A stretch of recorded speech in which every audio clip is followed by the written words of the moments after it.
দুপুরবেলা খাওয়া দাওয়া হয়ে গেছে, শুতে যাওয়ার সময় শ্রীহানবাবু দিদিকে আষ্টে পিষ্টে ধরেছে। দুটোতে একসাথে আছে আর ঘুমাবে, সেটা তো হতেই পারে না। কোনো মতে 2 ঘন্টা দুজনকে সামলে 5:30 নাগাদ ভাবলাম একটু ঘুরে আসি।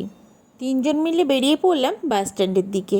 5:30 যেহেতু বেজে গেছে, ও তো এখনই চলে আসবে, তাই ভাবলাম ওই দিকেই যাই। 3জন থেকে হয়ে গেলাম 4জন। ফেরার পথে বৃষ্টি, আর ঢুকে পড়লাম বাড়ির কাছাকাছি একটা রেস্টুরেন্টে।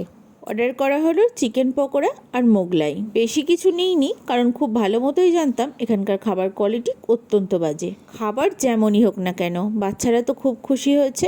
মোগলাইটা বেশ ভালো লেগেছে খেতে, তবে পকোড়াটা খুব বাজে। 3 পিস পকোড়ার দাম নিয়েছে 85 টাকা। ভিতরে একটা করে বড় বড় চিকেন দেওয়া আছে, আর সেটা অত্যন্ত ঠান্ডা, মানে ফ্রিজ থেকে বের করে ওটা ভেজেছে, তবে আরেকটু ভাজার দরকার ছিল। আমরা সবাই তো খেলাম, কিন্তু ভোজন রসিক ওই একটা মানুষ যে বাদ পড়ে গেল, তার জন্য একটু মনটা খারাপ লাগছিল। মোগলাইটা খেতে যেহেতু মোটামুটি একটু ভালোই লেগেছে, তাই মোগলাই নিয়ে নিলাম তার জন্য। এদিকে 2 ভাই বোন মিলে সমানে মজা করে যাচ্ছে।